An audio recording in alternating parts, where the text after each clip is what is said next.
La invasión de Rusia a Ucrania ha conllevado la aplicación de diversas sanciones económicas por parte de varios países occidentales. Esto ha provocado, entre otras cosas, una caída notable de la bolsa y del valor de la moneda rusa. Y para tratar de evitarlo, el gobierno de Putin ha aplicado una serie de medidas macroeconómicas muy importantes. En este vídeo abordaré de la forma más sencilla y pedagógica todas estas cuestiones económicas para que se entiendan bien y también para poder averiguar si estas sanciones económicas están surtiendo efecto. Ah, y por supuesto, no a la guerra, en ningún país y en ningún momento. Empecemos recordando las características más importantes de la economía rusa. A pesar de haber sido el núcleo de la segunda mayor potencia económica del mundo, la Unión Soviética, Rusia experimentó una de las mayores crisis que se han vivido en la historia tras la dramática conversión al sistema económico capitalista. Y en solo unos años pasó de tener una extraordinaria capacidad productiva e industrial a dedicarse fundamentalmente a extraer y exportar recursos naturales, especialmente gas y petróleo, que a menudo llegan a suponer 3/4 partes del total de exportaciones, seguido de minerales, productos metálicos y alimentos. Esta importante capacidad exportadora le ha permitido a Rusia ingresar mucho dinero del exterior, porque todos esos productos rusos se venden en otros países a cambio de dinero. Por eso su saldo por cuenta corriente ha sido muy positivo durante todo el siglo XXI, aunque es cierto que ha experimentado una tendencia decreciente. Tal y como expliqué en este vídeo, vender productos en el extranjero permite obtener divisa, es decir, dinero extranjero. Cuando, por ejemplo, la empresa Gazprom, que es la gasística más importante del país, vende su gas en el extranjero, pueden pasar dos cosas. Uno, que los compradores paguen con rublos, que es la moneda rusa, para lo cual primero han tenido que obtenerlos intercambiándolos por otro tipo de moneda, como euros, dólares o yenes. Y esto se hace directamente en el Banco Central de Rusia, o a través de empresas rusas especializadas en el intercambio de divisas. Pero estas empresas, como son rusas, necesitan rublos para pagar salarios, para hacer compras en el interior del país, etc. Así que acaban cambiando buena parte de todas esas divisas en el Banco Central. El resultado es el mismo. El Banco Central de Rusia acaba con dólares, euros, yenes y otras monedas extranjeras. 2. Que los compradores paguen con moneda extranjera, que es lo más habitual, pero como Gazprom es una compañía rusa, necesita rublos para su operativa habitual, así que acaba cambiando buena parte de todas estas divisas en el Banco Central. El resultado ya sabéis cuál es, el Banco Central de Rusia recibe dinero extranjero. Pero ojo, porque eso no quiere decir que las sedes del Banco Central de Rusia tengan monedas y billetes de ese dinero, eso solo ocurre en un porcentaje muy pequeño. La inmensa mayoría es dinero electrónico, dinero virtual. Los intercambios se hacen simplemente a través de transferencias bancarias. ¿Y cómo tiene el Banco Central de Rusia estas divisas electrónicas? Pues si tiene dólares, solo los puede tener en la cuenta que tiene abierta en el Banco Central de Estados Unidos, la Reserva Federal. Y si tiene euros, solo los puede tener en la cuenta que tiene abierta en el Banco Central Europeo. Igual que tú te abres una cuenta en bancos privados, el Banco Central de Rusia se abre cuentas en los bancos centrales de otros países. Cuando la autoridad monetaria rusa gane dólares, el Banco Central de Estados Unidos simplemente aumentará su saldo y cuando pierda dólares lo reducirá. Así de sencillo. Como se puede ver en este gráfico, el Banco Central de Rusia tiene sus reservas fundamentalmente en euros, en oro, en dólares y en yuanes, aunque también tiene otras nominadas en libras, yenes y otras monedas extranjeras. Por cierto, hace tiempo tenía muchos más dólares, pero en 2018 decidió cambiar muchos de ellos por yuanes, la moneda de China. El caso es que una de las sanciones más importantes que han aplicado los países occidentales ha sido la de congelar los dólares, los euros y las libras del Banco Central de Rusia. Claro, como son simplemente saldos en las cuentas que tienen en los bancos centrales correspondientes, es tan sencillo como bloquear las cuentas. Es como si a ti tu banco te bloquease tu cuenta. Eso lo puede hacer el banco porque la controla, tú no puedes hacer nada. Es más, si estos bancos centrales hubiesen querido, podrían haber eliminado directamente los saldos que tiene el Banco Central de Rusia, con lo que habrían acabado de un plumazo y con un solo clic con la mitad de sus reservas. Pero esto no lo han hecho porque sería muy bestia, claro, y porque además sentaría un precedente muy peligroso. Aunque tal y como están las cosas en Ucrania, es comprensible que haya gente que lo esté exigiendo. El caso es que actualmente Rusia no puede utilizar aproximadamente la mitad de sus reservas porque las tiene bloqueadas. En cambio, sí puede utilizar sus reservas en oro, en yuanes y en otras divisas. Otra sanción económica importante ha sido la de excluir a algunos bancos rusos del sistema internacional SWIFT. que es el sistema que utilizan los bancos a nivel internacional para comunicarse los pagos que se hacen entre sí. Esto es como dejar sin habla y sin oído a esos bancos rusos, por lo que, aunque no imposibilita que puedan hacer transferencias, sí que las hacen más difíciles. Pero es importante tener en cuenta que esta medida solo se ha aplicado a algunos bancos rusos, no a todos. A los dos principales bancos que gestionan la venta de hidrocarburos a Europa no se le ha aplicado nada. Tampoco se han aplicado sanciones importantes al sector del diamante, que es muy importante en Europa. No deja de ser llamativo que la Unión Europea haya aplicado sanciones económicas para lograr la paz, pero solo allí donde tiene menos que perder. Recordemos que la dependencia de Europa sobre el gas ruso es tremenda, de más del 40%, aunque hace unos años era aún superior, del 60%. Y esto es aún mucho peor en países como Alemania, Italia o los Países Bajos.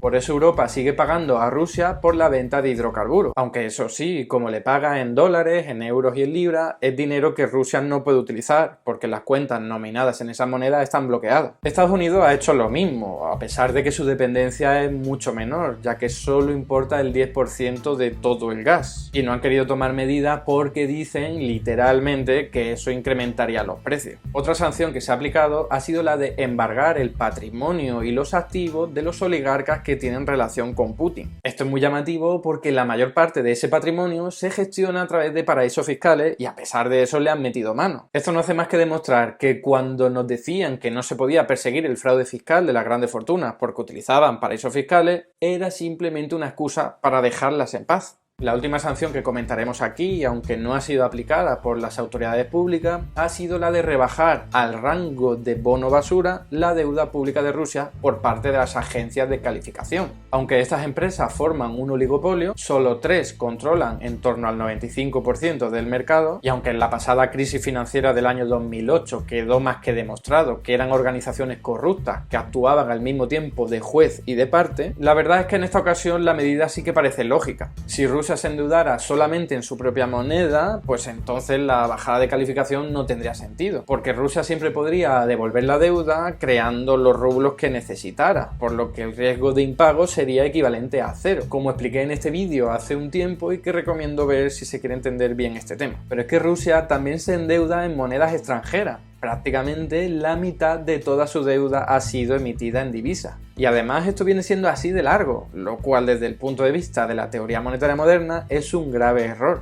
Como ahora mismo Rusia no puede utilizar muchas de sus divisas porque sus cuentas en los bancos centrales están bloqueadas, cuando llegue el momento de pagar una deuda, por ejemplo en dólares, pues no podrá hacerlo. De ahí esa bajada de la calificación porque el riesgo de impago ha aumentado, obviamente. Aunque otro debate sería ver si eso tiene sentido porque en realidad no ha habido ninguna gestión económica deficiente, sino que en todo caso el problema ha sido que se ha invadido otro país. Pero bueno, este es otro tema. Pues bien, una vez se aprobaron las sanciones económicas, muchas familias y empresas, con la previsión de que la moneda rusa iba a perder valor, corrieron a deshacerse de sus rublos y a cambiarlos por otras monedas, lo que no hizo sino provocar o agravar la caída de su valor. Esto en ciencias sociales se denomina profecía autocumplida. Claro, si la gente quiere desprenderse de sus rublos y adquirir moneda extranjera, esto tiende a depreciar el valor de los primeros y aumentar el valor de la segunda. Esto es algo que también ocurrió en el año 2014 cuando estalló el conflicto militar en Crimea, que conllevó la aplicación de otras sanciones económicas sobre Rusia. En ese año la moneda rusa se depreció notablemente y como los conflictos bélicos nunca acabaron, la moneda tampoco recuperó su nivel anterior. Y tras las nuevas sanciones de 2022, el rublo llegó a perder hasta un 30% de su valor en solo un día, lo que llevó a las autoridades rusas a reaccionar de inmediato. ¿Cómo han reaccionado las autoridades rusas para tratar de parar esa sangría? Pues haciendo varias cosas. La primera ha sido prohibir por ley que las familias y empresas rusas puedan enviar divisas al extranjero, para así reducir la demanda de divisas y la venta de rublos. La segunda ha sido poner al Banco Central de Rusia a contracorriente del mercado. Como la gente está vendiendo rublos, pues el Banco Central se pone a comprarlo y así suaviza el efecto. Pero claro, no puede hacerlo con dólares, euros o libras porque tiene las cuentas bloqueadas, así que no le queda más remedio que hacerlo con dólares, yuanes u otras divisas. La tercera ha sido obligar por ley a las empresas exportadoras, que suelen obtener con su operativa muchas divisas, a vender el 80% de las mismas al Banco Central de Rusia, cambiándolas por rublos, lo que aumenta el valor de los rublos. Aunque ya sabemos que el Banco Central de Rusia no puede utilizar esas divisas, pero al menos le sirve para mantener el valor del rublo. La cuarta ha sido cerrar la bolsa, porque así nadie puede vender sus acciones y por lo tanto la cotización de las mismas no sigue bajando, que ya había bajado un 33% en solo un día. La quinta ha sido dar muchas facilidades de liquidez y de capital a sus bancos para que puedan afrontar cualquier retirada de depósitos por parte de los ciudadanos. Así que al menos no habrá ningún tipo de corralito en rublos, porque el Banco Central de Rusia puede crear tantos rublos como quiera. Y la sexta y última ha sido la de elevar el tipo de interés oficial del dinero al 20%. Como expliqué en ese vídeo, el tipo de interés oficial, el de referencia, afecta al resto de tipos de interés, por lo que ahora cualquier inversión nominada en rublos será mucho más rentable que antes, incluyendo la de mantener los depósitos bancarios. Si tienes 10.000 rublos y se mantiene este tipo de interés durante un año, acabas ganando 200 rublos. Por eso se ha elevado el tipo de interés, para que la gente no se deshaga tanto de los rublos, ya que ahora dan más dinero que antes y así se permite que el valor de esa moneda no baje tanto. Hasta el momento, estas medidas han conseguido que el rublo no se deprecie mucho más, pero tampoco están logrando que se recupere. Y el problema de tener un tipo de interés tan elevado, como expliqué en este vídeo, es que eso lastra la actividad económica, ya que los préstamos salen mucho más caros y por lo tanto se piden menos, además de que puede generar tensiones inflacionistas. La inflación en Rusia de momento no está siendo muy elevada, de hecho está en torno a los niveles europeos, pero lo más probable es que aumente mucho más, tal y como ocurrió en 2014 tras el primer conflicto en Ucrania, que se llegó a superar el 17% de crecimiento anual, aunque para nada hablaríamos de niveles hiperinflacionarios como ocurrió en los años 90 tras la conversión al sistema capitalista, porque para que eso ocurra las cosas se tendrían que poner mucho peor y además ocurrir en territorio ruso, como expliqué en ese vídeo en el que hablo de hiperinflación. Todo esto inevitablemente se trasladará al mercado europeo a través de los precios de la energía,